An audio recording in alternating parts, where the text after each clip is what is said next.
That makes it all right. That's very official. Hello, everyone.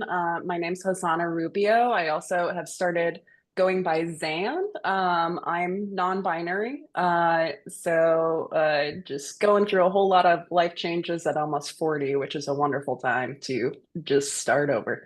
Um, I like to tell my nieces and other people that know me, if you have trouble with a singular they, to think of me as always having a little mice in your pocket, and I'm never alone, or just as a swarm of bees. Um, so I like to start off with an introduction to my work, which let me actually, I feel like I have to share my screen, right? First. Yes. Okay, this is where I am a grandpa. Okay, let's see if we can do this. Okay, view slideshow. Okay, does it look okay, Chelsea? Is it a Yeah, PowerPoint? looks Okay, great. cool. Yep. Yay, I did it. Um, this was a picture taken by a wonderful person that I went to grad school with, Carolyn, capturing me in my fully neurotic element. Um, So a lot of people who have met me are probably heard this little spiel a million times, but I like to give people an intro into how I grew up as well, because it really had a huge impact on my work, who I am, and what I chose to focus on. This is my mom and dad. They met on a commune in Dexter, Oregon called The Land. And they uh, with their church leader, moved down to California to start a very large church that eventually spread across the world to 1,500 locations. Um, but they had always had this obsession with the end of the world. Our church was prophesying the end of the world since the mid 70s, and they were obsessed that at any point we were going to start our new real lives in heaven. So hearing this from a young age made me really a little bit strange and a little bit macabre. This is me at 5 years old, practicing for my funeral. I wrote a little "Here Lies Hosanna," spelling my own name wrong because it's a hard name and I'm five. Um, and it gave me a lot of like existential dread as a child, but it was so reassuring for my family and our community to focus on the idea that the end was coming. And so as I got older, that led me to an obsession with things that were really macabre, things that focused on the idea of death, to try and kind of figure out a way to either understand where my family was coming from or to find a way to kind of make peace with it. And I started looking at Vanitas paintings, which became very popular during the Protestant Revolution as a Reformation, not revolution, Protestant Reformation, as a way to be this kind of lesson in the impermanence of life. So it would use a lot of flowers, bones, timepieces, fruit, things that had ephemeral elements to show that life was temporary and fleeting, and we should focus on things that had more value. And this piece on the right hand side, All is Vanity by Charles Gilbert. Um, the original verse from scripture that people are really familiar with, the vanity of vanities, all is vanity. The original Hebrew word actually was hevel, which meant a fleeting breath or a vapor, and was meant to kind of just symbolize this transitory period. But when they translated it into Latin, they used the word vanitas, which has this meaning of being empty, vain, or idle. And so it kind of imposed this like moral idea on health and your life. And so I started looking at that more as well because I was always a sick kid. I was always hurting myself, getting weird illnesses. And a lot of people in my church saw this as a sign of me having moral failings. That if I was uh, uh, a better Christian, if I had more faith, then I would be healed. And I think there is still this idea that was looked at, in medieval times, that outward issues with health and things like that are an indication of a moral failure. And my family and community continued with that as well. Um, when I was in grad school, I found this book, The Denial of Death by Ernest Becker, which I actually have a quote from that no matter what I do, I can't ever remember. Um, but he was looking at the psychological conflict that results from the desire to live with the idea and the realization that death is inevitable. So he postulated that the terror of absolute annihilation creates such a profound anxiety in people that they spend their lives attempting to make sense of it. And to manage this fear, societies turn to culture and belief systems to explain the significance of life and death by providing them with meaning, to reward those who exemplify certain characteristics and punish those who fail to adhere to their cultural worldview. And this was something I was also struggling a lot with, not having grown up with the words for being non-binary, but just constantly feeling like I was not living up to what my community thought of as a woman and what it meant for them to be a woman. And that was a huge struggle for me throughout my life that I'm coming to terms with, coming to peace with. Um, Around the same time that I had my knee surgery, I found metals and jewelry at CSULB, which is a lovely, beautiful program. I was there for art education in secondary high schools to be a high school teacher. And when you're studying art education, they make you take what they call a breadth and a depth so that you have a specialization in a particular area. Mine was drawing and painting. And then you have a breadth of other subjects that you have a little bit of knowledge in. So if they need to put you anywhere, they can. And the very last class that I needed to complete was just one more studio class where before they send you out to student teaching at a high school. And I signed up for enameling on a whim. I didn't know what it meant. It just looked fun. And I met Elise Price, um, who is a magical French fairy, who just makes everything, every little technique just sound absolutely, absolutely fantastic. And I really fell in love with the process of metals. And I feel like enameling was a really nice transition point for me because I was able to take the like two-dimensional aspects of line and color and start building in a more three-dimensional form, but I was still working kind of two-dimensionally. This image, Heavy Burden, is a necklace I made in my first metals class, and the head of the dragonfly is from a medical cross section of hip bones, with the body of the dragonfly made up of pieces of the vertebrae because I was having a lot of issues with my back, and struggling with that, and doing things in an art form has always let me take the feelings and the frustration and all of that behind it and start putting that process into something tangible. Um, so I told them, well, I didn't really tell them. I just made the decision to myself that I was not going to sign up for student teaching and I was going to take every metals and jewelry class that they offered. This was before they figured they could force graduate you. I think students like me taught them a lot of things about not letting students just sit around and take all the classes they want. But I had the best time. And after going into like the introduction of fabrication, I took casting as well. And casting just felt like magic.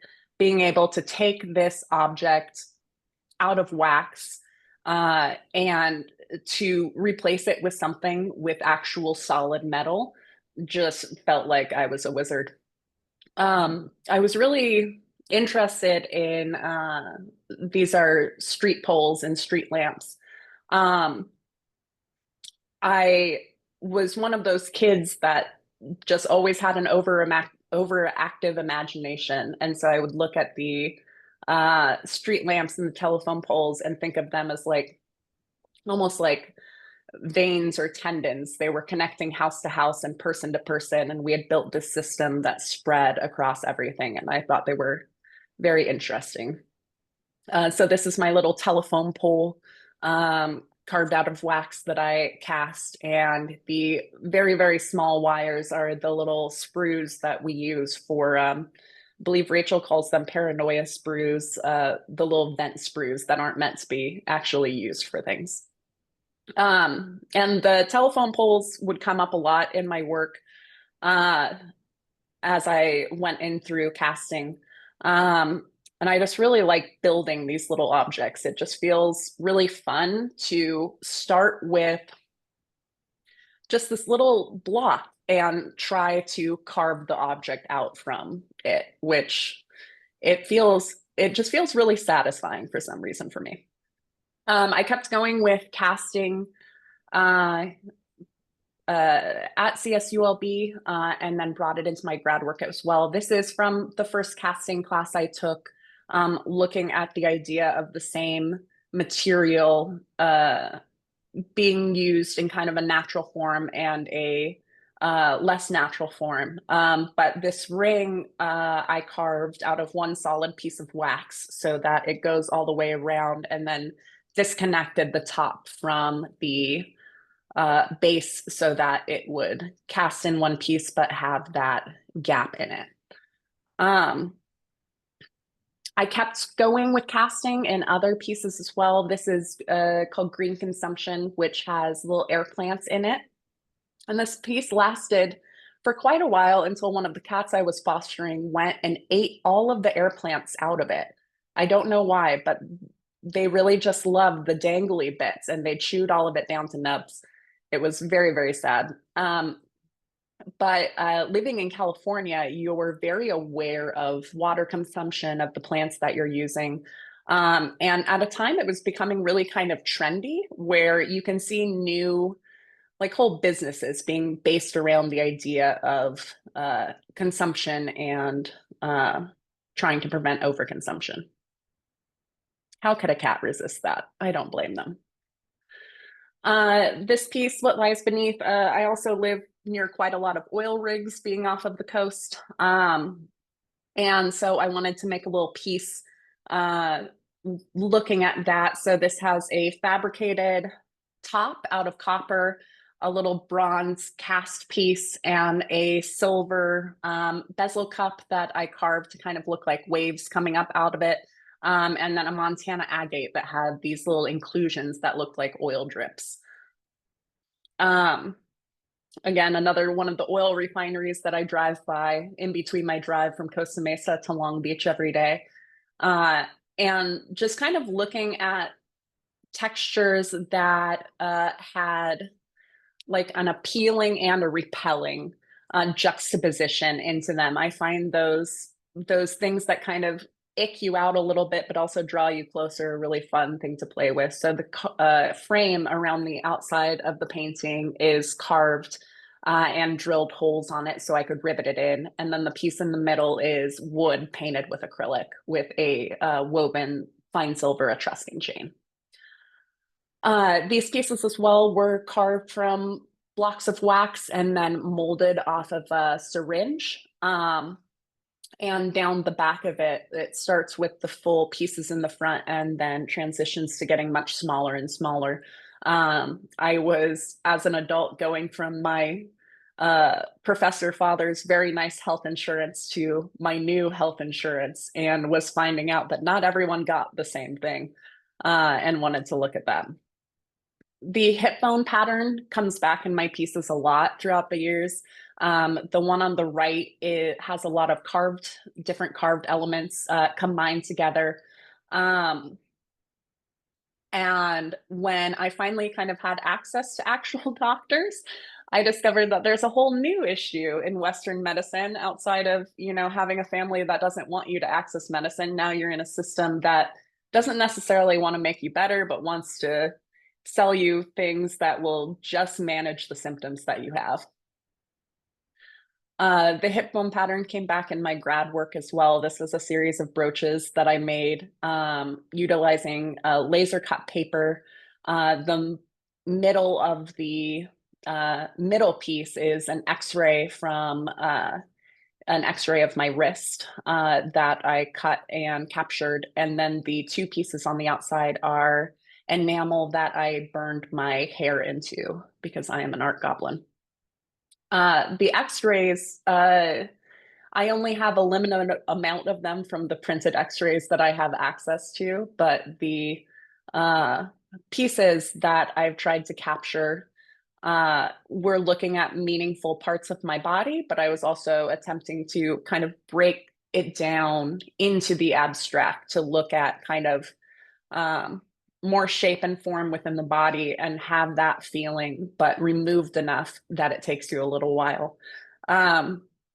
The wax part of the band was built and carved on a wood model. And then the myrtle pods, which are the organic element, were soldered on afterwards and then pushed those little prongs over to grab my x-rays. I've really loved combining casting and enameling as well. And the pearls that I have in a lot of my pieces from this series of grad school were from my first marriage, which ended very, very badly. And I had all this pearl jewelry I had worn on my wedding day. And so I broke it down and used it in every piece that I could to kind of, I guess not share the misery, but kind of give everyone a little piece so that pain that was kind of blocking me up could then be spread out into the world and it could become something beautiful as well by kind of taking it down into its individual pearls. Maybe that energy would no longer follow these things. In grad school as well, I was working on a larger scale and carving wax down to make these figures, looking at social media, yeah, as well as image within our society. My my mom and my grandparents really came from this idea of monitoring the body as a woman, dieting from a very, very young age, really kind of being so aware of your body and having, names for different parts. Like she would talk about, the skin on the back of your arm and say, make sure no one sees you flap your angel wings. And it's just such a, an offhand comment that then just echoes and reverberates and culture just reconfirms. And so I was looking at um, a lot of the uncomfortable ways that we examine our bodies. I also molded my upper body. This is me from a period of grad school and then was casting waxes and plaster into the mold so that I could go and carve down through a reductive process, kind of looking at the ways that we absorb the things that happen to us in life and people leave a mark on us and the things that we choose to kind of then maybe wear proudly. I also cast my wedding rings for me and my second husband, who is a wonderful gem and not a bad person at all. I have it on today. I did stop wearing it in the studio as much because you bang a silver ring against steel tools enough and you're just going to have to keep refinishing the surface over and over. But I really liked looking at the little cavities that are almost bone-like and having that aspect in my work. Three of the rings that I'll be showing you all today are ones that I carved maybe about a year and a half ago. And every once in a while, people will recognize them and go, oh, that's just from Stranger Things, which is a TV show. The last season came out maybe a year and a half ago, and they had a character who wore these really heavy silver rings, and I absolutely fell in love with them. And they mass produced them in all the stores, and they were really, really ugly mass produced. And I went, well, I want them and I can make them and I'm not going to sell them. So I don't have to worry about stranger things coming after me. So I can just make my own set to fit my hands. So we have a little flying pig, a little vampire skull, and then a little, oh, why am I forgetting the word for it? But the cemetery, um, like not a mausoleum. Meh, doesn't matter. Um, So I used one of these rings as my jumping off point for the samples that I'm going to be showing you in class today, the little flying pig, because I love him oh so much. And these were where the rings were at before I sprued them and then gave them their final polish. So they're almost in a nice good point with there. But I love carving little tiny things. I was obsessed with doll houses when I was a kid and the little tiny furniture that people would build for them. So carving down in miniatures was something I was always obsessed with. Um, the screenshots off the internet, we're not great for this trying to find. They didn't have any sort of, official photograph that I could pull from. But part of that felt kind of all right for me because then I could kind of decide what I wanted this ring to look like based on the fact that it was just for me. So when I'm starting out, as not fun as it sounds, doing an actual sketch to scale is going to help you a lot in figuring out what you want the piece to look like. And I'll also use this drawing to actually pull measurements and transfer them to my wax. And if you have a complicated enough drawing, you can cut the paper out and put it onto your wax with rubber cement to get that exact pattern transferred. Um, so I like to do a front view and a side view. And a lot of the design for this piece was taken off of a specific measurement of a heavy top ring wax that I'll show you. So I was building the shape and how it would fit within that off of those specifications. I love graph paper because it makes it really easy to find where the middle is, look at either side and go, okay, this part is curving to this part of the box, this part is curving not to this part of the box, and find things that will fit better. So there's several different colors of wax out there. I have my preference. Other people have their preference. So whenever someone says use this wax, usually it is coming from a place of this is what I prefer to work with. When you're looking for carving waxes, there are certain blues and greens that are soft and not actually carvable. So you do want to look in the description to see if it says it's a carvable wax or if it's one of the softer waxes. The blue on the very far left is going to have a lot of flexibility. So if you have a piece that you need to bend, that is going to help you. The purple is my personal favorite because it has just enough flexibility with just enough rigidity that I don't usually have issues with things snapping, and I can get my my models down to very, very thin. The turquoise is medium hard, which is the one in the middle. The green is hard, so it is likely to snap. The gold is also called wolf wax, is what you'll see it as. And it's really good for CNC lathe work. I personally have had more issues with the gold wax snapping from vibrations in my carving than any issues with the purple, which is why I always just fall back on that. So when I'm starting out with my waxes, I'm going to use that drawing to figure out how big I need my piece to be. These little compass dividers were actually given to me by Rachel. These are the little French dividers that I then got tattooed on my arm. I love these little things to death. And I'll use that as a way to carve that measurement into my wax. And I do go slightly over on the first measurement because I am going to be sanding that surface back down and I'm going to lose a little bit of the height that I need for the piece. When I go to cut the wax off, I like to attack it in a circle. So instead of coming from just the top and working all the way to the bottom, like I'm slicing a loaf of bread, I want to keep turning it and approach it evenly from the outside until I make it into the middle so that I don't have, I'll show you on another sample when we switch from this, but so that I don't have a spot where it transitions weirdly. Uh, Wax saw blades are the most common type of blades to use for cutting wax. I found that you can use a very large saw blade, like a 6, a solid 6, not a 6/0.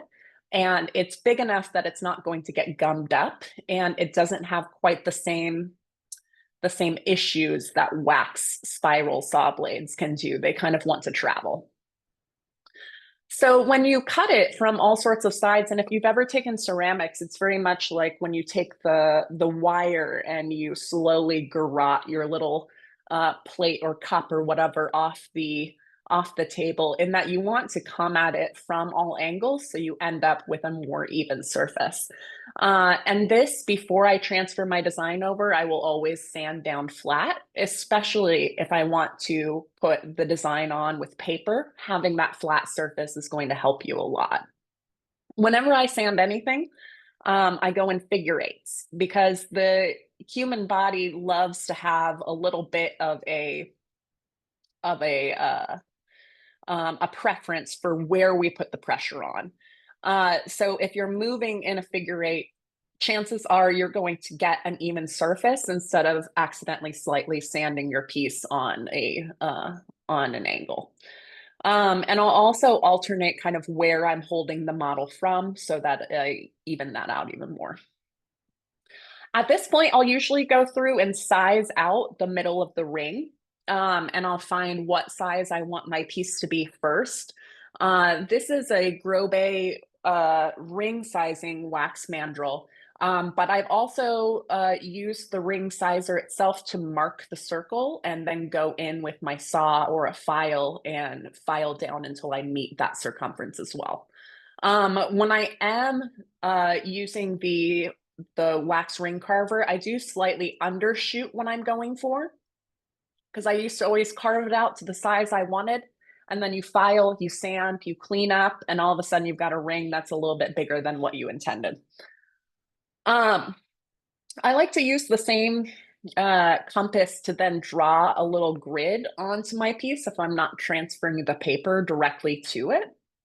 If you are transferring your drawing, I highly recommend either making a copy by copying it on a printer or tracing over it with tracing paper just so that you have the original drawing to refer to as you go throughout the process instead of destroying the original. With this one, I just sketched onto the wax itself with a little sharp double-ended scribe I'll show you. But you can take that paper and put it directly onto the wax as well. The wax files, I'll show you the one on the very bottom, the double-ended, I think they're called Vulcan files. But that removes so much wax so quickly. The files on the top are ones that I feel like I've had for years, and they just, every once in a while I need them for something, but the big double-ended file on the bottom is really going to be the big workhorse for your wax carving. It has a flat side and a half round side, so you can get in there for the inside of the ring and the outside of the bottle as well. If there's large parts of the design, like the side of the wings where it came down in such an easily accessible chunk of wax, I'll go through and cut those out with my saw before I start removing the material down. And then I will even out that surface with the file before I continue going. And when I'm cutting something like this, I will flip it back and forth. So I'm coming at it in an even way and not kind of losing track of where the bottom of my saw blade is hitting on my wax. Burrs work so well for removing large amounts of wax really, really quickly. But you do not want to mix and match the burrs that you use for metal and wax, because using it for metal is going to dull them a lot quicker. So when it goes to cut the wax, they're just not going to be as effective. And also the metal can become impregnated in the burrs or just have little bits, and it will get into your wax and cause scratches when you get into your final issues. This Densply, the Malifer, I think I have to look. I think they changed the name of their brand, but they are still around. They're a dental company that also supplies for jewelry industry, but they changed the name just recently for the jewelry industry products. But um, uh, any type of burrs, these aren't specifically wax carving burrs, will work really, really well. And the one that's in the middle, which I believe is called a flame shape, is my one that I like the most for removing large amounts of material. So if you've ever looked at wood carvers, I love looking at the way wood carvers work because a lot of times if you can do it in wood, you can probably do it in wax. And there's this certain person that always pops up on my Instagram, but they make these very blocky pieces of animals. And it's a really great way to visualize how they're removing the shape. And a lot of times what they're doing is following these guidelines, just like I do, and going directly across one direction and then directly across another direction and then rounding the areas in between. And this is how I start out all of my waxes when I have really intricate designs, is by carving down to meet the lines going one way and then carving down to meet the lines going the other way and then rounding them out in between, which is a little easier to see the process when I go into the demo part of it. So there's my little pig. They always look so much rougher before they look better, but it's kind of like trying to clean out your closets or organize for spring cleaning. Everything's going to get a little bit messy before we see the finished product. These are the Kate Wolf, the micro carvers and the standard carvers. I got the micro carvers first, and I love them, love them, love them, love them so much.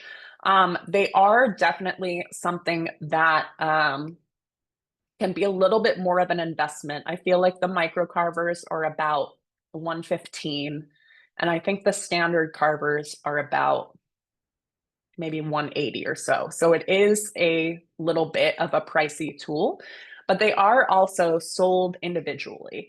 So you can, if you want just a very specific shape, and I'll go over kind of my more favorite ones on these, you can individually buy them instead of just in a kit. She also has a wonderful book that she's written on the wax carvers that I was going to scan and share with you all until I saw the copyrighted "do not reproduce in any form" and got scared of being sued by Kate Wolf. So I did not scan her booklet for you all, but I'll show you when we go back to the other camera view. Diamond burrs as well are really, really great for getting in and sanding surfaces. They can be used to remove a little bit of material, but they're much better at evening out surfaces after you've gone through and taken a bulk out with another tool. And same thing with the burrs. I do have a separate set that are just for my wax and a separate set that I'll use on metal or glass or other materials so that I don't cross-contaminate between my pieces. So this will be the last slide for this part, and then I'll finish up the last of the slides next Saturday when we do the second portion of the workshop. But the side view, when we go into the showing the piece with the wings, if I had transferred that design down when it was really high up in the wax still, I would have lost it almost immediately because of how much thinner I wanted the wings than where the wax block started off from. So sometimes I will save certain parts of my design to be transferred into a later state so that I can go through and put those in when I'm actually ready to start working on those details. I'm going to show you all as well. I take all of my pieces to a high shine in the wax so that I have less casting cleanup afterwards. I feel like it also has kind of an added effect of being almost like a little bit more prone to not getting bubbles because the surface is so slick. But this is just a little bit of Goo Gone with a Q-tip in a flex shaft, and it goes through and very gently melts the top surface of the wax to give a really nice high polish on that piece. And then the rest of that will be for the rest of the workshop. Did it go away? We're good? Okay. Any questions before I switch on over to my other view? Get into actually showing it. You looked like you were supporting the pig in that picture on something rounded, almost looked like a roll of paper towels, or was it just like a towel? How are you supporting underneath the wax while you're carving and pushing on it? A lot of times I'm using my own fingers, so I'll stick my thumb through and I'll try to be very aware of where I'm pressing on my model. On the little pig, the only part that's really delicate at the beginning are his little ears. So I try not to take those down and thin those down first. I'll work on all the other aspects of his body to keep those as chunky and solid as possible. But I do stick my thumb through a lot, use my own body.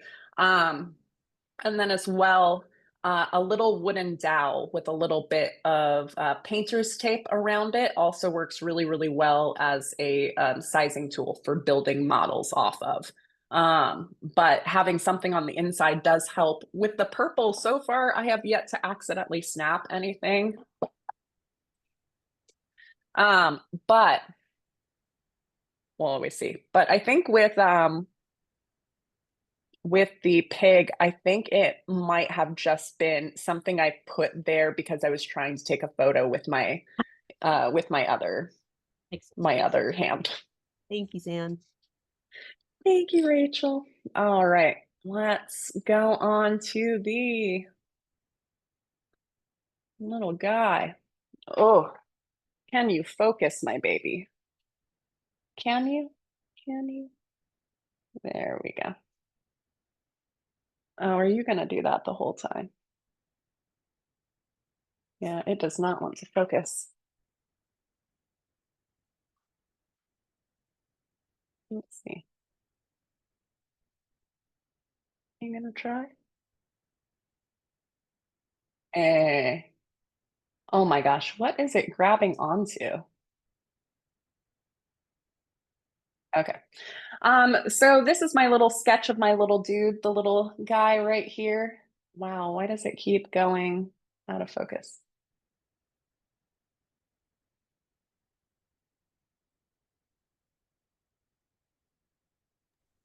Mm, Hosanna, you might take the paper itself away and then put it back, and sometimes it'll see that and then focus on it.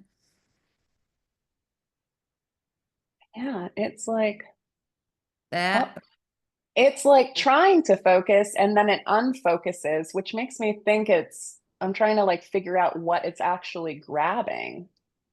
Oh, that looks good. oh, and then it will back away. Why? Why, camera? Oh,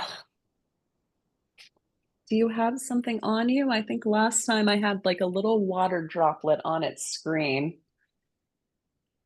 Doesn't look like there's anything on there. That came back. Oh, let's see if I give it a little bit of, hopefully no one gets, uh, oh, focusing if it has more That looks distance. that looks I would say you're at about 85%. It's not super crisp, but it's much better than it was. Yeah, I think maybe it's just far enough away that it didn't want to focus on that. Oh, Yep. okay. We'll see if we can get this to work. So when I'm starting off with my paper design, I love to draw it to scale, like I said, so that I can come in and just measure my pieces and see how big the wax actually needs to be. So the piece that I'm working off of are these flat top ring tubes that you can get from Rio, Auto Fry, a lot of online stores. And they come in this nice little tube with this hole in the middle that this doesn't want to focus on. Oh, there we go. And it has this large top right up here. And that is where most of that bulk of the pig's head is going to be coming from. And if I ever need to fully use all of this material that's available for me, oh, why doesn't it want to, all of this top part here. I will sometimes go through and draw the actual size of the ring out onto the bottom so that it aligns with the top. And then take all of the sizing from down here so that I don't lose any of this up here. I think with my other piece, I just went straight down the middle with the ring sizer and it worked fairly well. I didn't really lose as much of the material as I thought I would. So it is definitely possible and doable. For finding out what ring size you need to do, this sheet from Contenti as well, the ring blank sizing chart, is a wonderful thing to have because it has the length in all the different gauges of the different ring sizes and what they need to be, as well as the diameter and circumference of the different sizes down here on this side.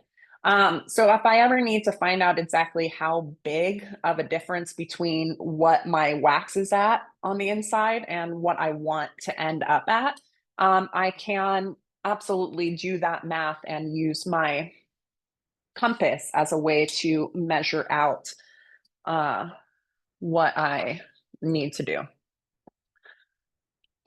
There you are, baby. Okay, so I've got the itty bitty little compass from France, courtesy of the amazing Rachel Shimpock. And for this first one, had it set down to the itty bitty from the last measurement I took.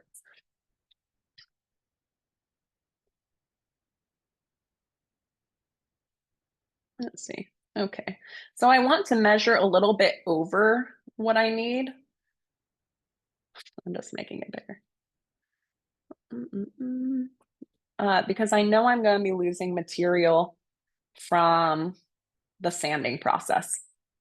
All right, so just a little bit over an inch, which is what I'm going for. And with my material, usually with the compasses, I feel like not always, but sometimes one of the little legs is slightly longer than the other one. That's usually the one that'll hang off the side.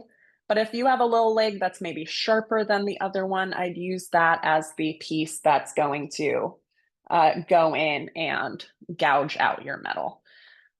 So we want to keep it parallel to the side outside of the wax itself. And I like to go through a couple of times to give it a good depth in that. And I want to do this. Oh, I picked the side that has a little nasty bit. Never mind. Quick pivot, quick pivot. All right, gonna come across the top.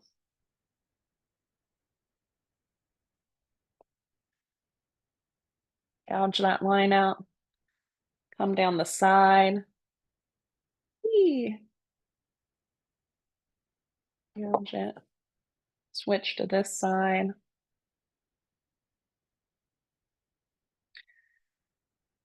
And then just be a little bit careful coming up over the curve, just because I feel like the compass wants to run. And I like to get this deep enough that it's going to act a little bit as a lock for my saw blade.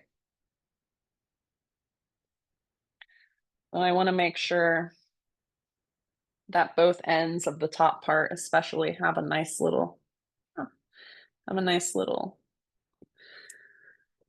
edge for my saw to get down into. So now I have an even 1-inch little guy. The purple wax loves to absorb all light, but it is there. All right, gonna move you all, travel with me so you can stare at my lap. Okay, so I've got my saw blade here. Once again, not a wax spiral saw blade for this.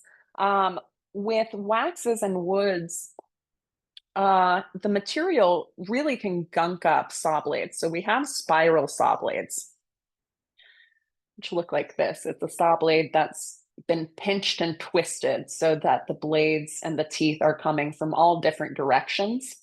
And this helps with wax keep it from getting clogged up, getting stuck in your wax. The problem I have with these, I feel like, is one, they cut a big path. They're very wide. But also I feel like my blade never goes exactly where I think it's going to go when I start off. So recently I've switched to using a number 6 saw blade, which will get a little bit clogged, and I'll come through with my nails and just scrape that wax off and clear the teeth out. I would love to say that I forgot to do my nails for this, but this is actually looking pretty well for them. I intervened on their behalf. It's usually much worse. All right, let's tilt this a little bit more.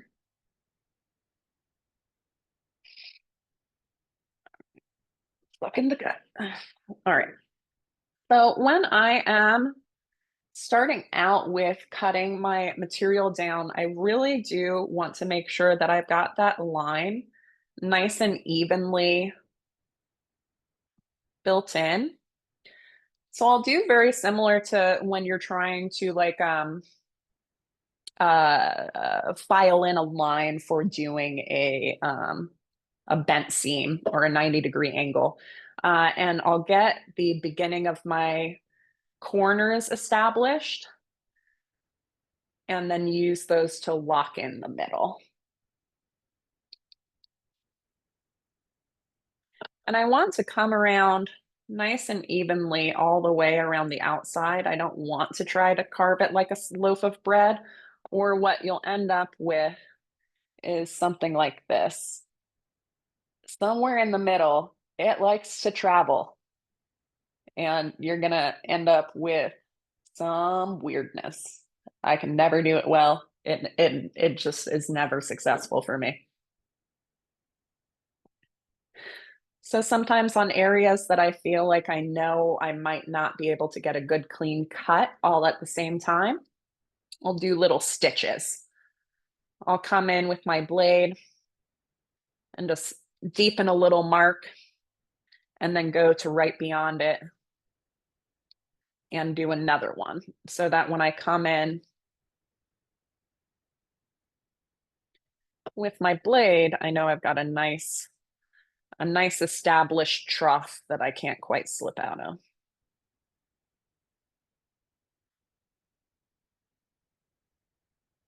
Well, that's a nice gouged line all the way around now. Looks really nice and even.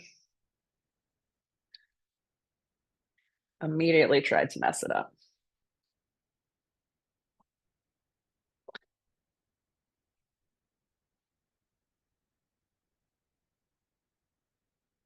So I'm not spinning it like a rotisserie chicken while I do it, because I feel like that would probably be something that you could like take on the road, but I am evenly moving it to a new location to just keep it moving. And this definitely produces a lot of fine wax shavings, which are kind of almost like hydroplaning for your feet. They'll stick to the bottom of your shoes, and then all of a sudden you're just absolutely moving. Which is, I think, what happened when CSULB had to implement new safety procedures for me. walked through wax shavings and then was coming around a corner on our nice cement floor, and my feet just went out from under me and I knocked myself out. And then after that, there were mats everywhere.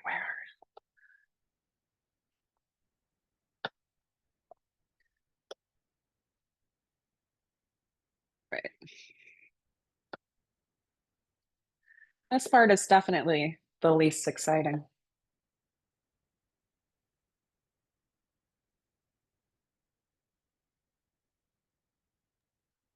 Hosanna, it's Chelsea. I just wanted to mention that at our school, we have the same problem as well in lost wax casting with a really slippery floor. And we happen to have a mostly elderly student base. So I wound up insisting that we have about 3 or 4 dust busters around in the classroom, and to encourage students whenever they're sawing wax to make sure to use the dust buster on the floor before they start tracking it around. Yeah, it's really, really bad how glossy it will make the bottom of your shoes before you realize it. I like to have my apron as kind of a catch, and then before I get up, I'll bundle it up and then take myself outside and just explode into powder. Which that's probably, I mean, it's just my backyard. I don't know what the studies are on environmental effects of wax.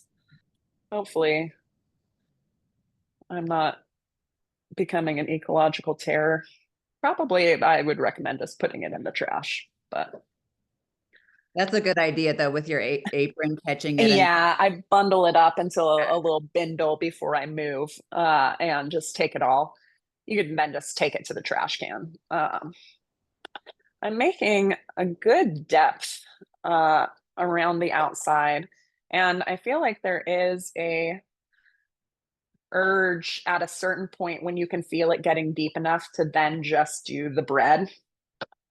And anytime that you feel that urge, that is the devil whispering to you. Tell him not today, Satan, and keep it moving. Um, let's see, give this a few more bits, and then I have a piece I can transition to. But this is the size 6. So far, it's hasn't gotten stuck or really blocked up, which I do like.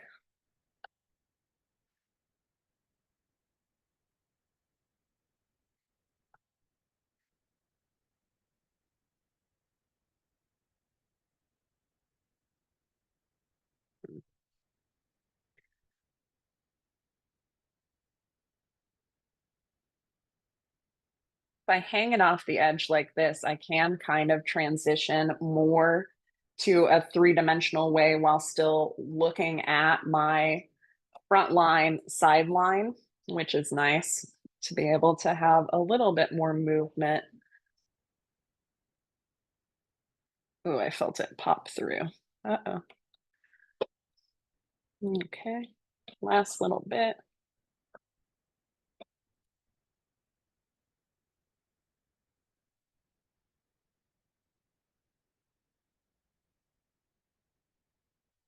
Whee! Pretty nice and even. Makes it very worth it when you look and you're like, oh, that's nice. That's nice and flat all the way through. So for finishing off my surfaces, I like to use essentially what we still use in the studio, which is just a sanding block. Something solid. In this case, this is, I don't trust the flatness of my kitchen table because it's one of those reclaimed wood tables. So it's going to put all sorts of texture into my pieces. This is 320 grit. 220 will also work really, really well, but I like 320 because it has just enough abrasiveness to remove a lot of material without kind of creating new little peaks and valleys as well from the scratches. This is an acrylic board, something that will be thick enough to just keep it shaped when you need to put that resistance to the piece. Okay, we're gonna travel again. I should have told everyone to take some Dramamine before we started. All right, so when I'm finishing off my surfaces, before I measure, I'll always finish the one surface I have access to before I take my measurements. If I needed to sand both surfaces, I probably would mess my measurements up a little bit. So all I'm going to need to do is finish off this surface here, and then everything else would be good. So I hold my piece and go in a figure eight.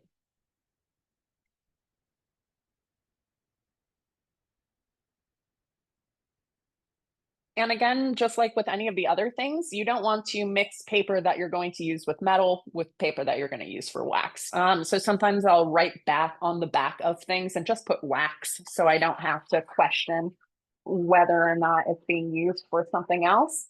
And then I'll just rotate where I'm holding it from so that I feel like I'm getting a nice even surface. And the wax powder will get impregnated into this as well, and you can actually kind of brush it off and get it out of there. And then I'll just keep using it. So yeah, a dust buster, some little pans, going to save your life. And that surface gets evened down really, really quickly when you've gone all the way around in a circle instead of from just one direction. There's not as much intense difference in the profile that you're working with. This one here would take me so long to get back down to an even surface because of how much was gouged out in the middle by trying to go straight down. So that is a pretty good position to be in for that wax. This, I would finish it down a little bit more. You can see the low spots that are still shiny that need to be finished off. But it would happen very, very quickly. So once I have that finished off, I can go in and start transferring my design into my wax, which the little ghost of this pig that's staring out at us. So I start out when I'm transferring my designs by first drawing just a very simple cross grid in the middle so that I can measure from the middle out for each side, especially when you're dealing with things like faces that are symmetrical and have two things usually pretty evenly spaced on either sides of things. Having that middle guide is going to help a lot. And then I do just enough of a transfer design so I can tell where the big edges are. I don't go in and put the detailing in the wings because I'm going to remove this chunk of material before any of that would actually get transferred. So I'm doing just the outline of where the material was.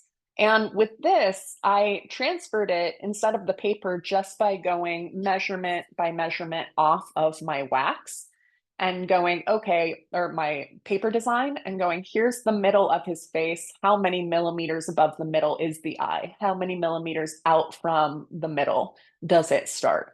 How tall is his nose? And then using my compass to mark those measurements and then go in and deepen them with this little double-ended scribe.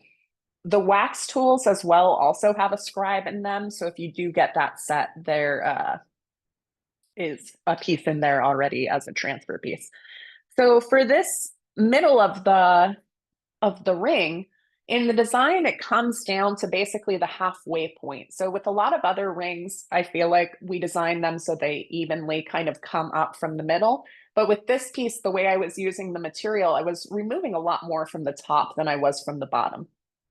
So I marked that measurement into the back of my wax and then was able to mark how far from the bottom ended and come in and scribe both of those spots into my wax.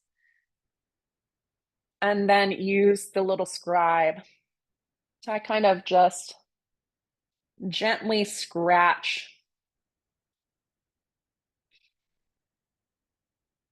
how they would meet. Until it felt like I had a kind of satisfying curve to the line. So we've got the little side profile of my little piggy dude. Got a little front profile of my piggy dude. Oh, he's so hard to see. Let's see. Got his little nose right here. And Hosanna, pardon the intrusion. We are 1 hour into the workshop. We're halfway there. Just wanted to let you know, time-wise. Thank you so much. Okay, there. That did not do much, but there's his little image. So when I'm starting out removing the material, I want to first look at the spots where I know I don't need to have this material anymore. With the wax carver that I like to follow on Instagram, I should have found his name, but I don't think it's actually someone I follow. I think it's just one of those suggested for you and then it disappears. I like to start first with those easy areas that I can get down into when I'm doing my burrs. This guy right here is a nice big chunk that's pretty readily accessible. So something like that is really the most quickly removed by a saw. It's going all the way evenly around the outside, so I have pretty good access to it.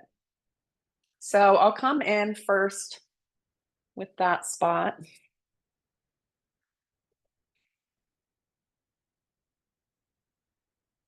So I want to make sure as well that I'm, same thing, kind of making little marks at the beginning to establish that spot so that when I start going in, I know my blade is going to stay put. This I drew to be kind of a really parallel line. So I did successfully do it the first time with the bread slicing technique, but I also was coming at it from multiple angles to kind of just make sure that I was evenly doing it. So I'm going, this one goes straight down and in.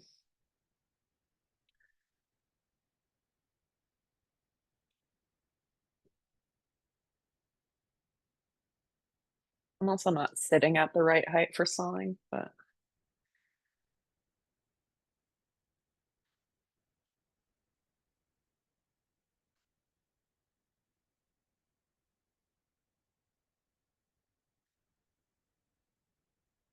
All right. Hmm.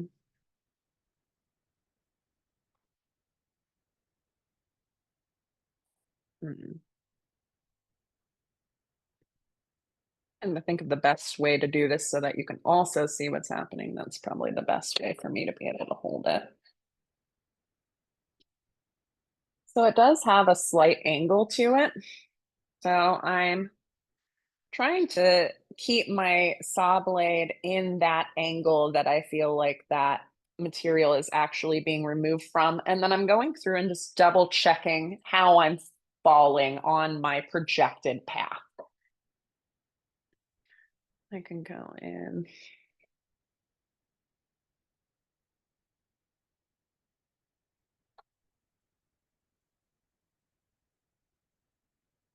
Deepen this line a little bit to keep me on track.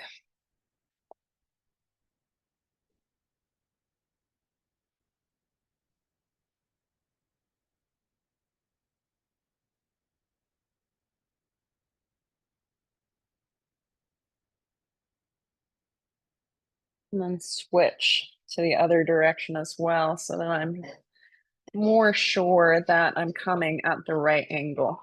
Oh, and also be aware that I'm sticking my finger in the middle of that hole and I'm about to be sawing through it. I think Hephaestus wanted a blood sacrifice. I think I almost gave it to him.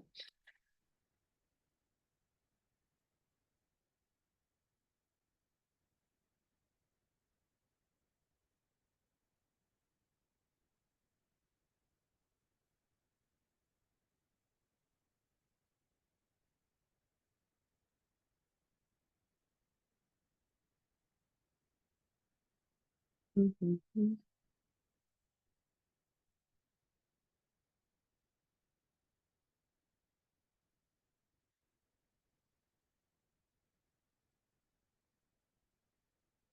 Oh, nice big chunk of wax off in a much quicker fashion than carving it down through it.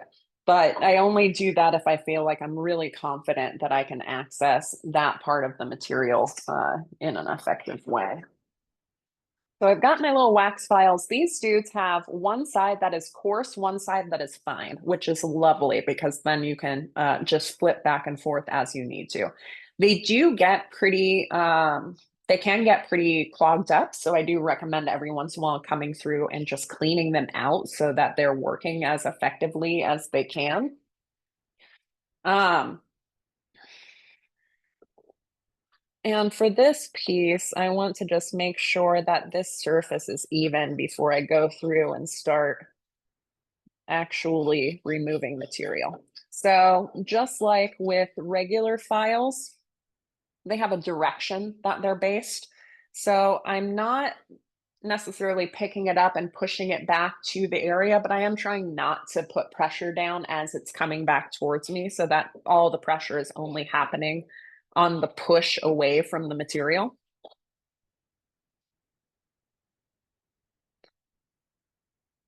And I want this back part to be nice and even too.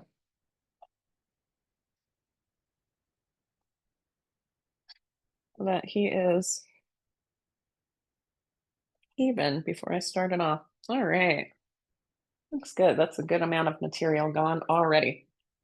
I like to keep a, as I get into this process, a little paintbrush because this produces so much dust. And also as I'm going through with my burrs and my wax carvers, it makes me feel like a little archaeologist just dusting away the material and exposing the piece there. But it does help clear the surface to have a little paintbrush nearby.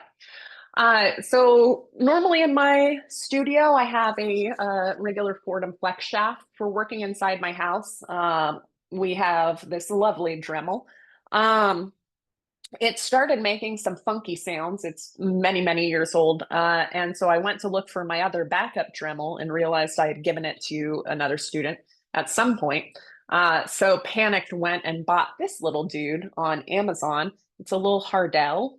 And it is so fabulous. I really like it. Highly recommend it now.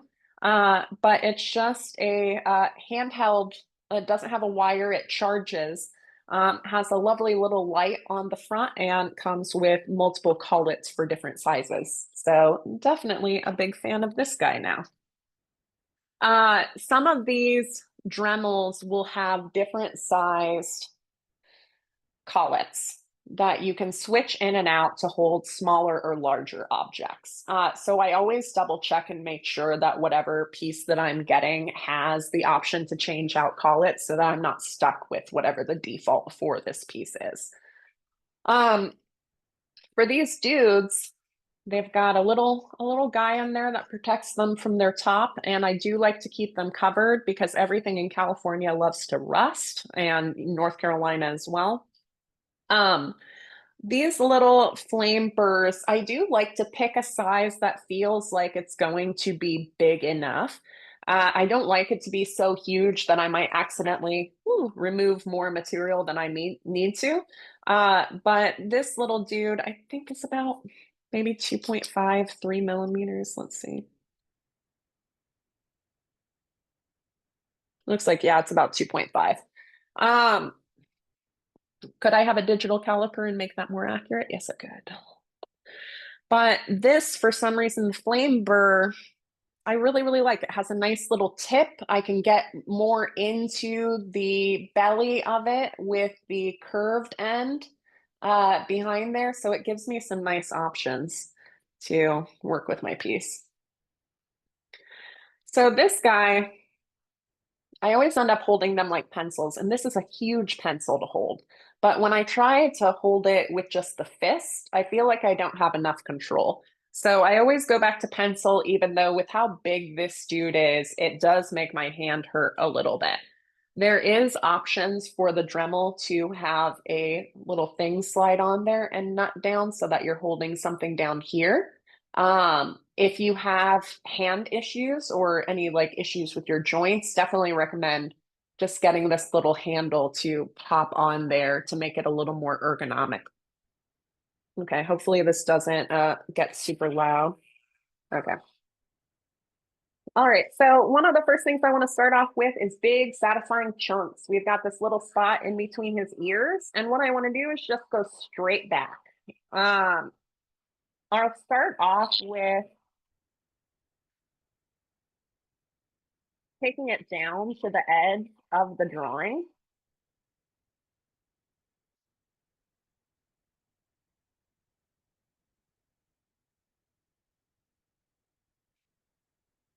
And with metal burrs, you don't really want to put a lot of pressure on them. It's kind of like the more pressure you put on them, the less the actual teeth are able to do what they need to do, because we're just smushing them down into the material. So once I've taken it, that little edge all the way down to the scratch drawing,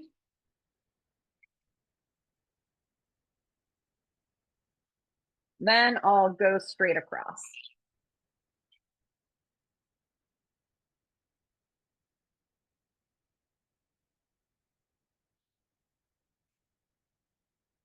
Because I know that depth needs to continue all the way to the back.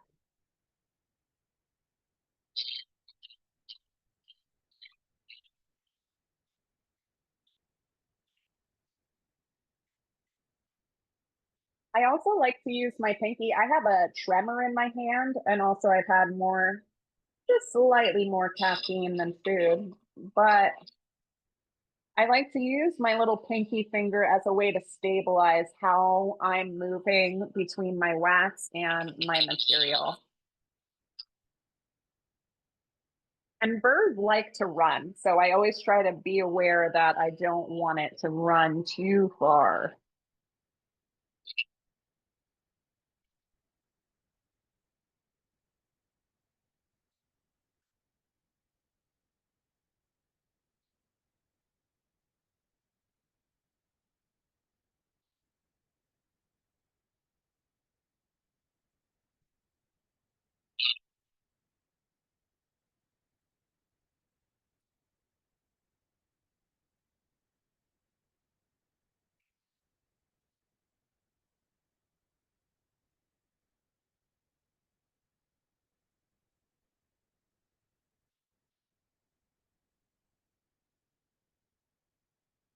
So then I can kind of look down those channels and feel like, does that feel parallel? Do I need to shave off a little bit more, a little bit less? Before I go and remove a piece of material that may take off my drawing from the side, I just double check and see if there's any information there that I need to pull that I wouldn't want to destroy. Down here, we have a nice big chunk underneath the chin where the chin curves up. That's really nice and satisfying to remove. And it's not going to affect any of the imagery on the front. So that becomes my next target.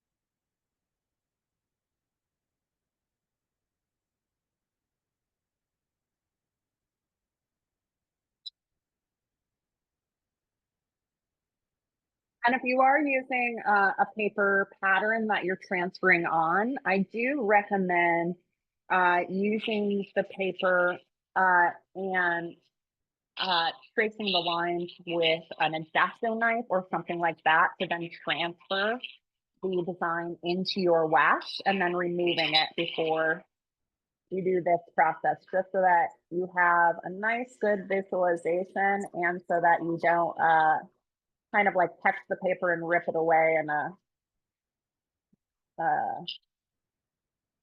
and mess up however you're working on it. So I've gone in from one angle, gone in from the other angle, right down to the scratch design I have on my surface. And now I'm just going to evenly take that across.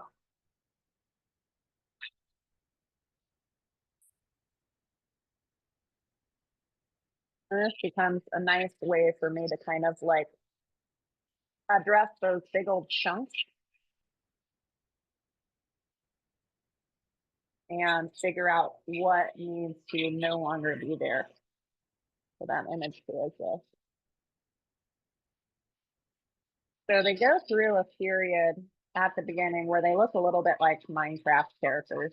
They're very chunky, very blocky.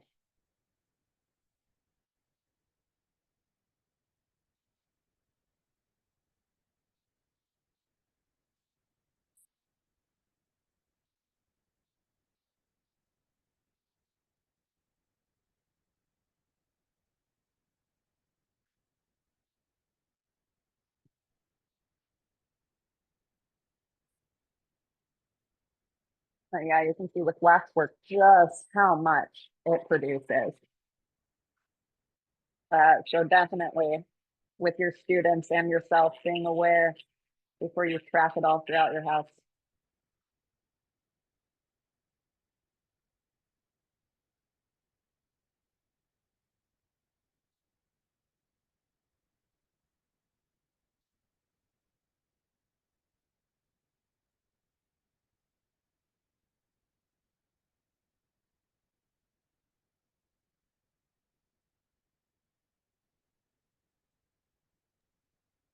Hosanna, earlier you were talking about cleaning your files when they get stuck sticky with wax. Mhm.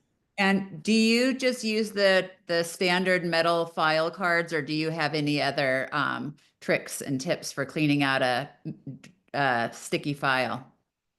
I'm sure there are probably good tricks out there, but yeah, I'm just using a standard file card. I have a little one that I keep with my wax files as well, just to kind of keep everything as kosher as possible.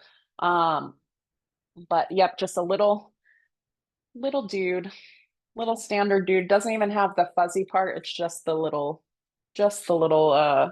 aggressive wires. And I'll come in and follow the direction of the cut, each direction, to just kind of pull that out of there. And then they go back to being very, very workable very quickly, which is nice. So for here, if I had taken out this part of the block here, this part of where his little lower jaw goes into, and then taken it all the way to the edge, I would have lost the part of that detail that I carved in for this part of his chin. So I do look at the parts of my design and go like, okay, am I about to cut off something that I need? For this little outside part, this is going to become his ears, so I'm not really going to lose information, but looking at the parts that I cut off, which directions, and making sure that I'm not about to destroy something that I might need for my design before I go in and take something all the way down to the edge. But now this little part of his nose, I know that his nose and his ears are kind of the high parts that I want. So I can start from here and just carve back into this material as well. And since I've gotten this curve of his chin, I can not have to worry about that being gone now. So I get it into a position where I can see my drawing pretty well. Get my little stabilizing pinky app. And then when I touch the burr to the surface, I know it's going to want to run away from me. So I just kind of try to be aware of that and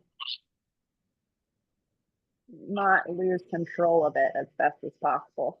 So this little part of his mouth goes up to his ear, and then I can come straight back and know that that's going to be a material that doesn't need to be there anymore. And it's now isolated, like a big chunk of the wax that I know I'm not going to need, that's going to come off. I'm going to right up to the edge of where I drew his face instead of around his nose to begin with.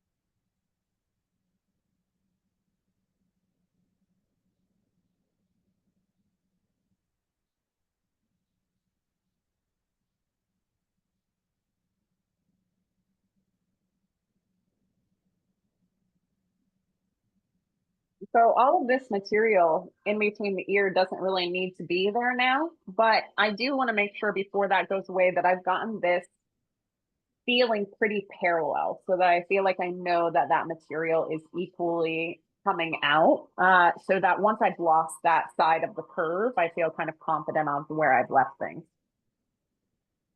This top of this ear too.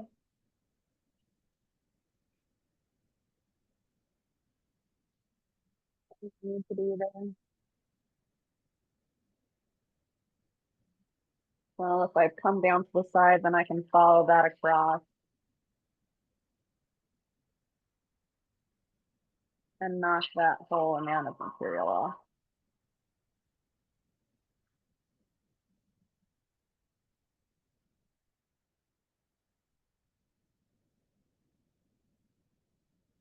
All right.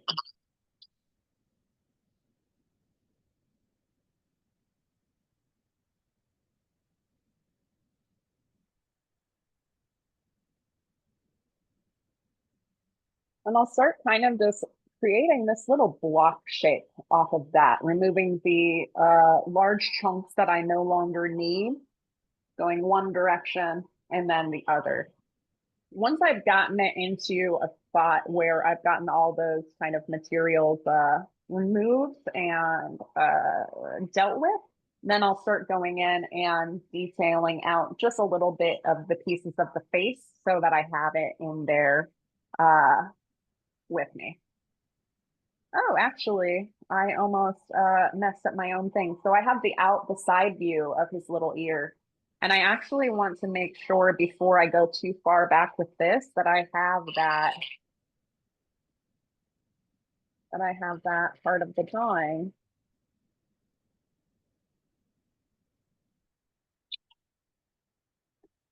This little ear is the high point.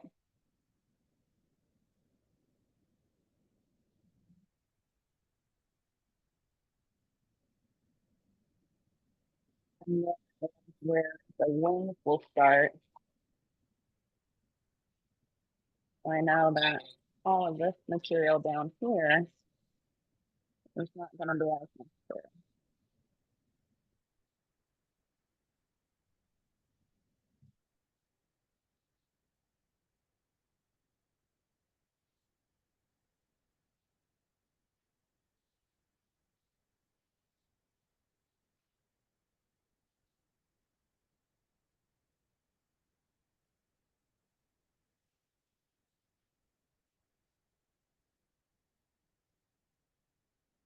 So then once I know that a spot in between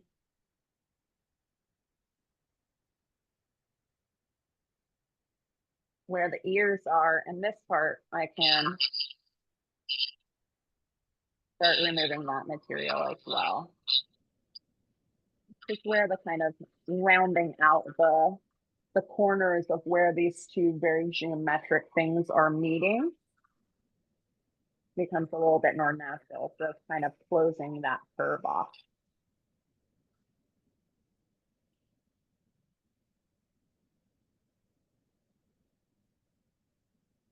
It starts to kind of slowly get removed from the material.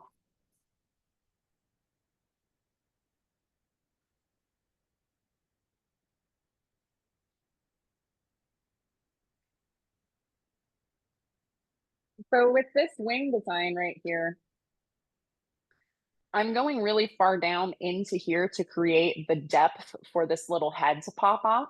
So if I did transfer like the full beautiful wing design, I'm now going to have so much material here that's going to come down before this is a more manageable ring size.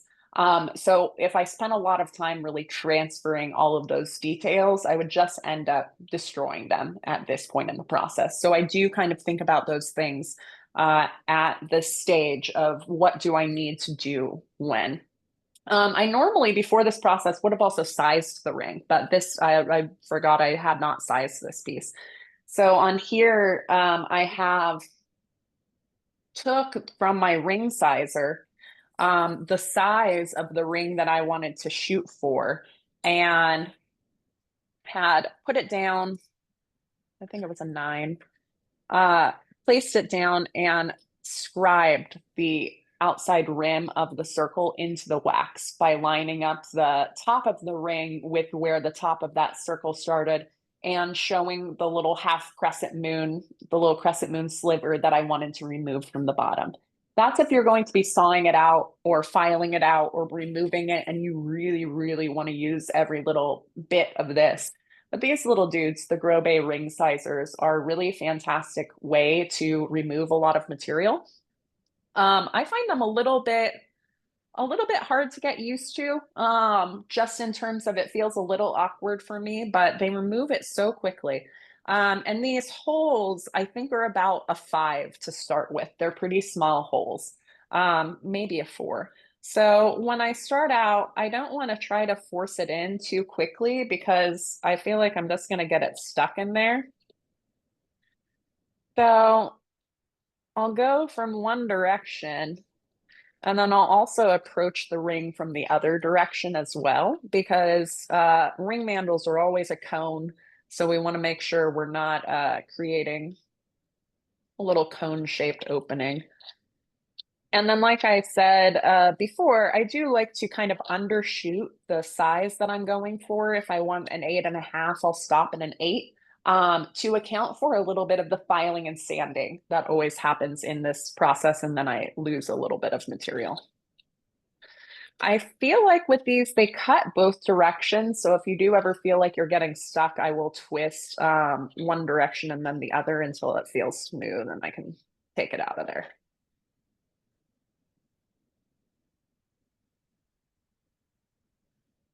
One will come from this direction as well.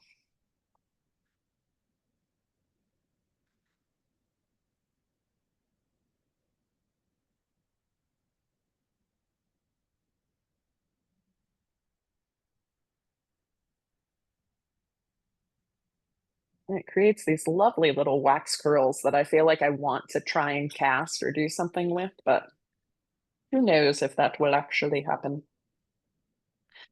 So this ring sizer, or this wax ring mandrel, has sizes written down the side, which is lovely. So I kind of use those as an indicator of how much bigger I'm going, but I don't necessarily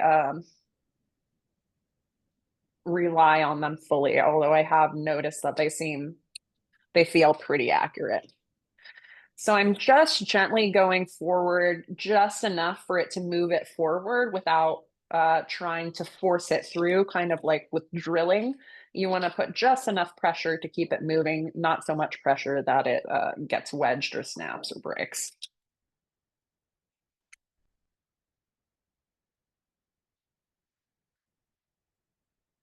All right. And it leaves a pretty good surface on the inside of the ring. That took it from like a 5 to an 8 in not that terrible amount of time. And that feels good. So I want to then leave that there so that I have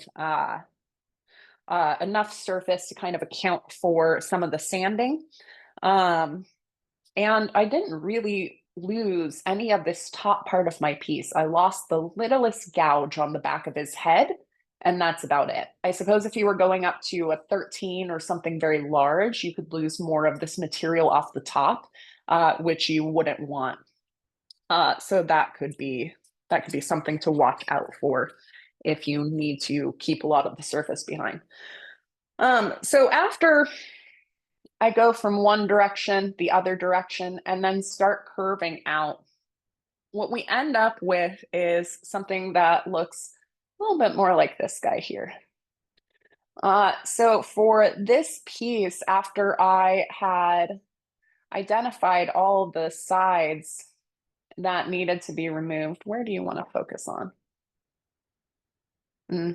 I went through and started curving with the burr a little bit. You can see the still shiny edges and where I started curving away at them.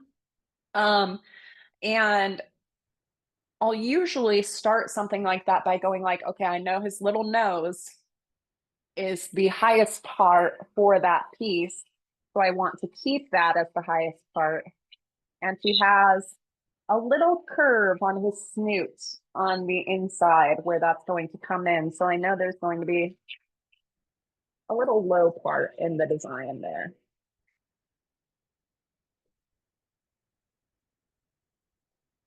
So after I have all my side view blocked out, I'll come in and address the surface a little bit in there to start curving the pieces down on that. Let's get his other little dude.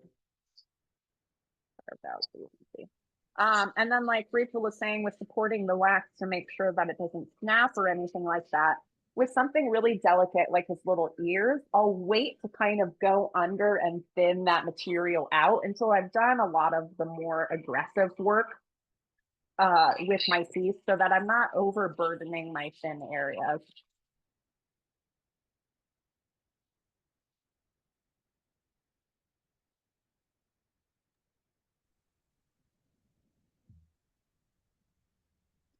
And Hosanna, you've got right about 30 minutes left. Perfect. Thank you so much.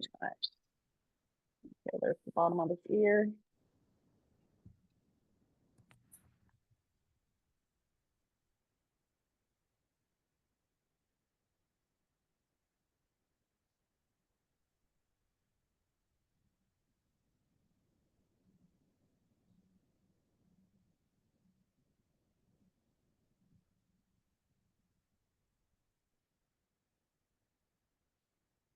Go through and outline the ear. And then I know everything outside of those areas I can just pull back and remove. All right, so I do a lot of the large chunk removal work with burrs because it does just go so quickly to get, oh my gosh, look at how much wax this is. Okay, I can't stand up until this is over. Otherwise I'm gonna, all right, here we go. This is when the brush comes in. Very handy. So we have this side of the face still looks pretty rough with how I had burred it out. This side of the face has had some work done on it with the wax carvers. The wolf wax carvers, the micro carvers, really cannot overstate how much I love them. But I used to do a lot of this work as well with just our the burrs, the diamond bits, and then wax dental tools as well. We buy dental tools to use in wax. You can also give yourself dental cleanings in between. I do have a few set of tools that only go in my mouth, never go in the studio. And my dentist is very proud of how not bad my plaque is in between. So they are dental tools. You can, actually, I should not tell people to do their own dental work. Don't listen to me. You can't sue me. So I like to look at the profiles of the pieces. And then I also like to, before I use a tool on my lovely little precious thing, take a little scrap of wax and test how it cuts when held from different angles. What does the side do versus the tip of it? and just get familiar with what the tool actually makes in a mark so that you are kind of know what you're using it for. I'll also reserve these for working with my oil lamp. In California, they did away with denatured alcohol, and I still have a bottle of denatured alcohol I've been working off of, but it has created a little bit of a problem. You can use 91, 99% isopropyl alcohol as a substitute, but that you do have to order from other places, which is kind of unfortunate.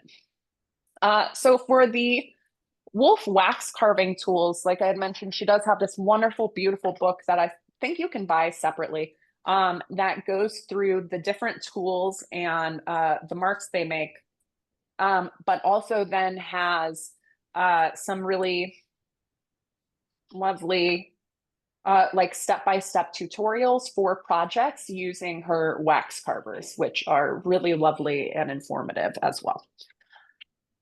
Excuse me.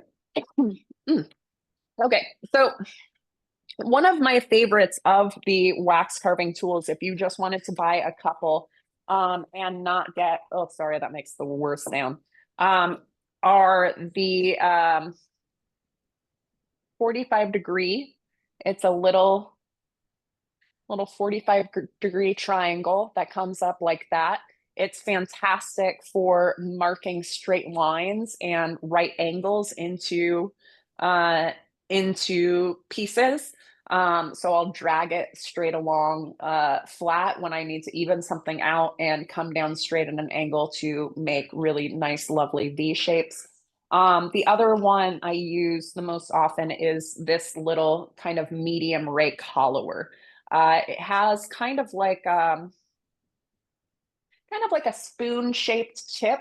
It's so little, it's so impossible to see. But this has this little curve to it, and this one does as well, are little hollowers. So you can go up inside models and hollow them out at an angle. I love these. I use these little hollowers for a ton of stuff, and the one that has just a slight more gradual curve, it looks almost like a little teaspoon, whereas this kind of comes out into a rake shape at the top. This one is lovely for evening out surfaces on my piece. I use this one the most of all out of all my pieces.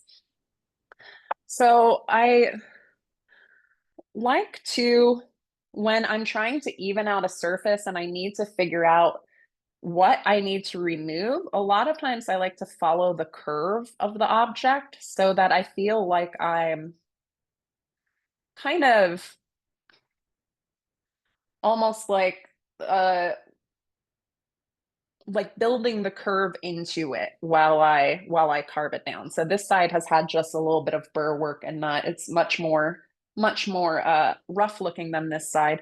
So if I have the curve of his nose, I'll follow the curve of his nose down into his cheek as I smooth it out. And this is definitely where I start feeling much more like an archaeologist, because I get my little brush, I brush my little shavings away, and then it's like the beginning of Jurassic Park where they're unearthing the velociraptor skeleton, and you're just kind of very slowly figuring out what is the pig and what isn't the pig and removing it. So with the burrs, it does create kind of an uneven surface. So I do like to go around one direction, and then usually I'll switch to the other direction and do the same thing with these little back and forth cross hatching. And that usually will smooth out and even my surface in a really nicely satisfying way. You can also stop before something like this or your wax tools and go in with the diamond drill bits and kind of smooth that surface out as well. And then the other thing for something like this is I know that the highest point I want are these little eyeballs. I want that material to stick out the highest. Here's his little face. So his little eyes sit up from the surface of the wax. So I know that if that's where my starting point is, that's where I can kind of tackle first to deepen those areas and then move the material down from it. So I'll start with those high points like the nose and the eyes and get those detailed out, and then push the rest of the material down until it almost kind of feels more natural, or the angle doesn't quite feel right. So the angle will start feeling right. So with this piece, I think I went in with the really sharp double-ended scribe to get that little, the deep crease in between the eyeball and the outer eyelid in. And then I came in with one of the other sharp tools and just kind of kept deepening that. When I do come up to an edge, usually what I will do is scrape something up to that point so that I'm like re-deepening that edge every time I come up to it instead of softening it. Hosanna, can I ask you a quick question from the chat? Yes.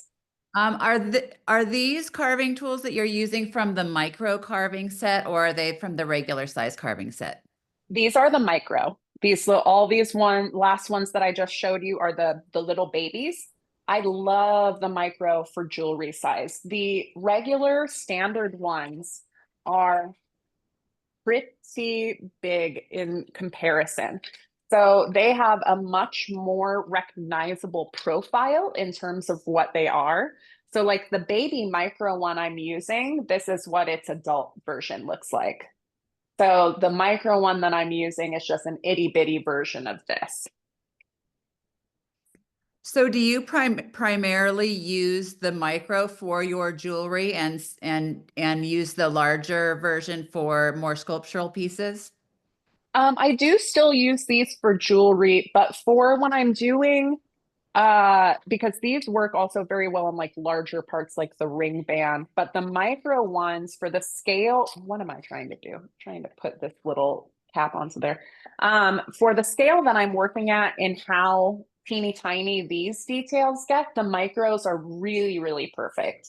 And I have also found that they're not so specific that I can't go over large areas with them. So I have gotten a lot more use out of the micro than I have out of the standard, but I've also had the standard for less time. So they're, I can't tell them I love them less because they're new. Don't listen. So the micro ones, I will say I use them far, far, far more often. Yes, definitely. Here's the lid for them. Precision micro carvers. Love, love, love them. And that's what I'll also use as well to get down into the wing carving of this piece. With this design, I went through and I carved the two lines down that I knew I wanted for two little lines of feathers, and then going into big feathers. So I'll mark out with my sharp scribe where I want that design to be, and then go back in with my carvers and start curving out those areas. At this point as well too, I took this down with just the large wax files because it removed so much material so quickly and evenly. When I go through in with the burrs, there is a little bit of like an unevenness. It's sometimes lower, sometimes higher. And so then you have to even out that material anyways. So I was working from the thicker points and filing towards where the thinner part is so that I didn't over thin this back of the band. And then once I had that design transferred in, I started by deepening those lines in the piece to begin with. And just like with the burrs, once that line is deep enough, all you really have to do is kind of gradually soften the curve in between them. So there's probably, quicker, less step ways to work in carving wax. But for some reason, the thinking about it in a coming from one dimension first and then the other dimension and then kind of letting them meet in the middle, for some reason just made sense to me. And I went through as well with my file and thinned towards the edge of the feather as well a little bit. So there was a little bit of a taper on how thick this was before I started. And then when I am deepening lines,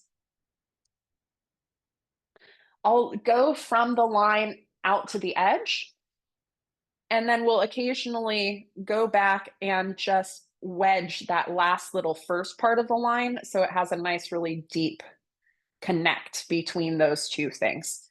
And then once these edges are really nice and kind of deeply wedged in there, I can come in with my, oh, where'd you go, baby? Uh-oh, what'd I do with my favorite one? My favorite one.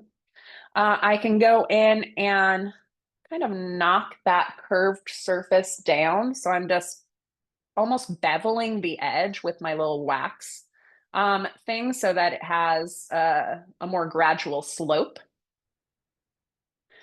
And then I'll curve those towards the middle to start giving it a nice three-dimensional curve to the object. And then come in from another direction and even out that surface. And then with something like the really, really, really fine detail on the piece, like this has these little scratched, come on, focus on my hands. It has these very delicate little, doesn't want to focus on it. Little feather marks on the middle of the, come on, follow the ring and focus on it.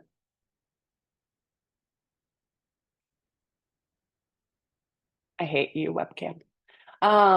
So it has these very deep little details in the middle. And sometimes with something like that, I will do them after I go through with some of my Goo Gone. When I do my waxes, I like to do a really, really high polish on my waxes before I invest, and we'll talk about investment in casting next week. But I like to get to this high polish so that I have almost little to no cleanup.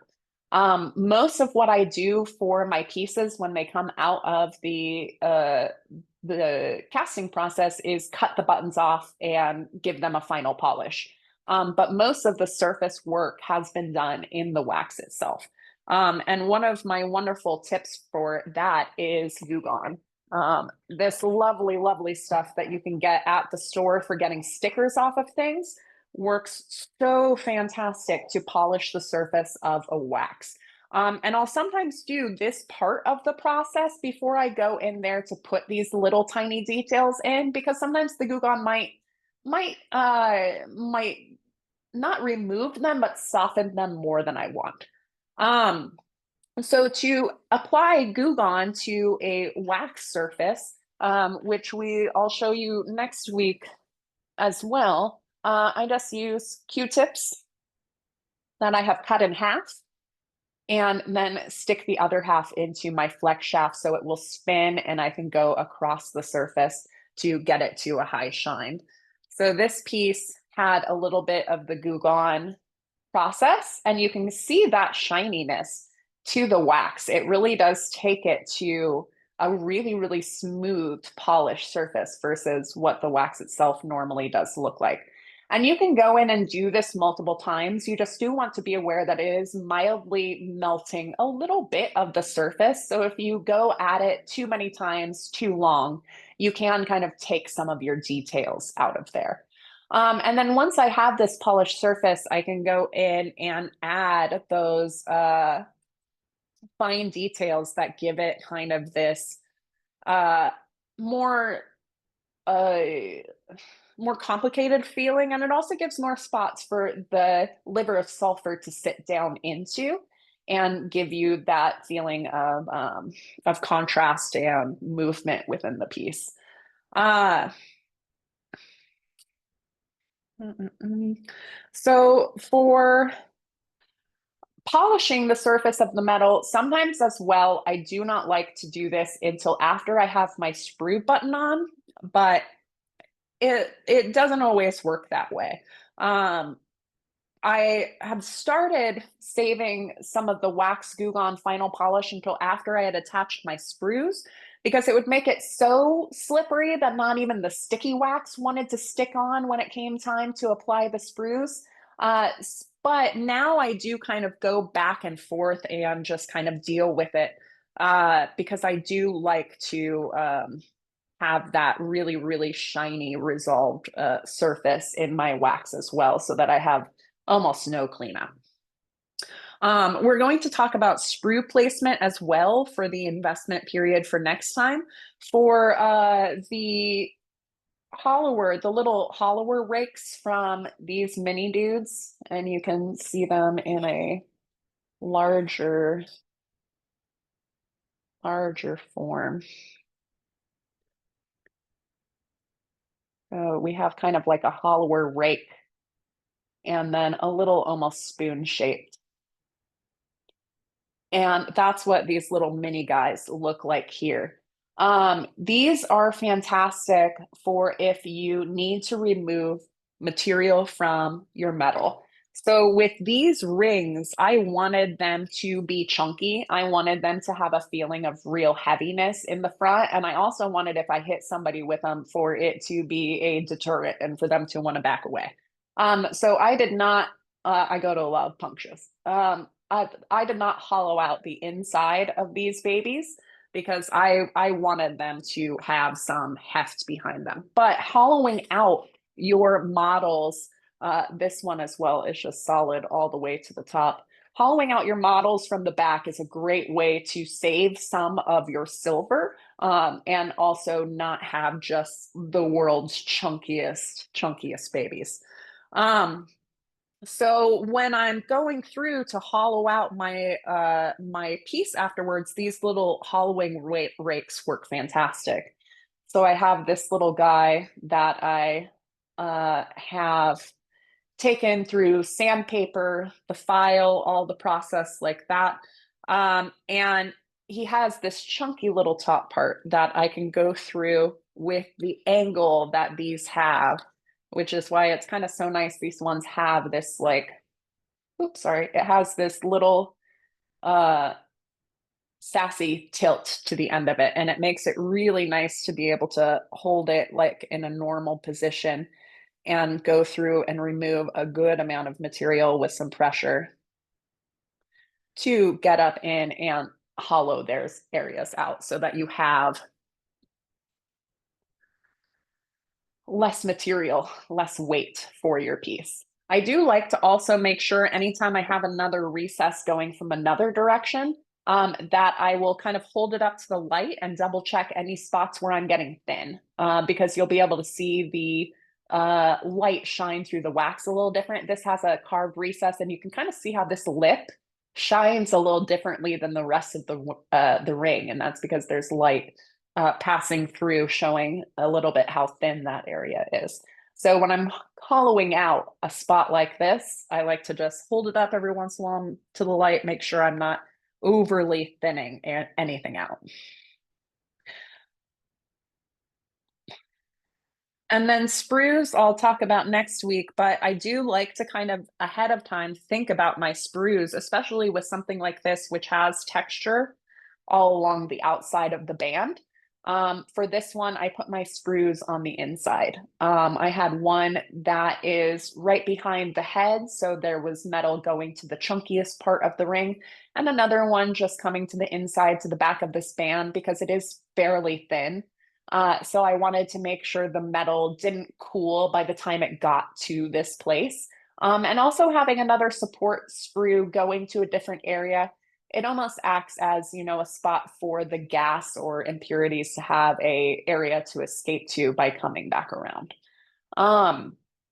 So you can see on his little ear here, it's pretty carved out underneath. This is something that I wait to do until just before I'm ready to start finishing the surface, is really thin this guy out so that I don't snap his little ears as I'm handling my wax throughout the process. But I'll usually keep my finger in the middle as a way to like support my pieces while I work on them, support that band and keep a hold of them. And then I'll also, when I'm moving my wax the other way, I always like to make sure I have my finger on his flat little face so I know where he is as I'm moving him around and I'm not kind of putting him in weird positions. I think we just have a few more minutes, and that is where, oh, I did not do the wax welding for 2 parts, but I can do that on Saturday. I was going to show when I have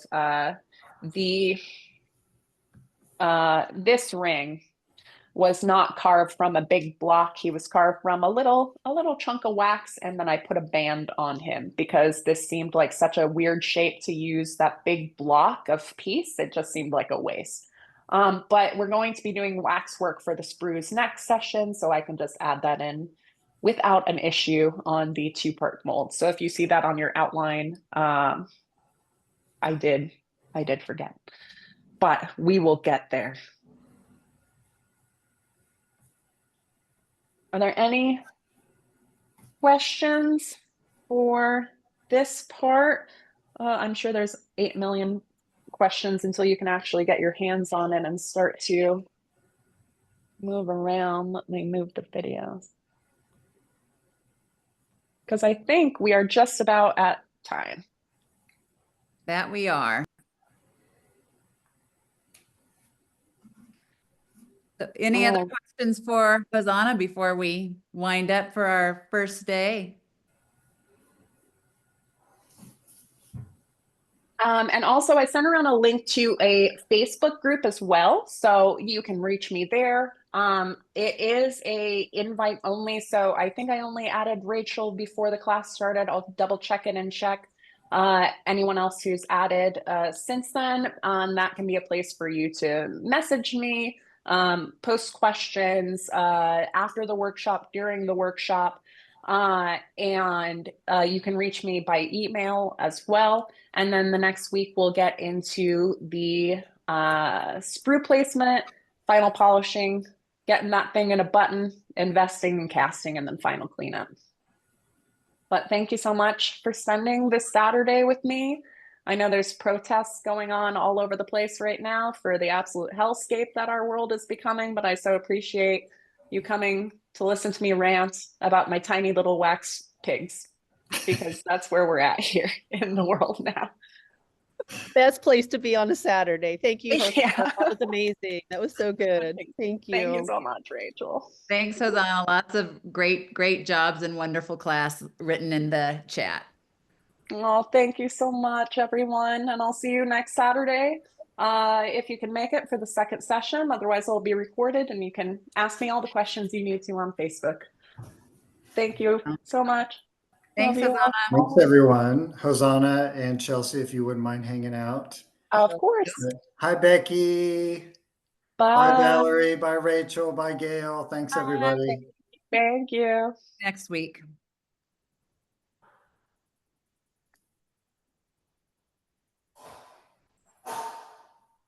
Okay. And there we go. And you can stop. You want to stop the recording there, Chelsea? I will. Yes. Let's see. Yeah, I don't know. Oh, wait. Okay.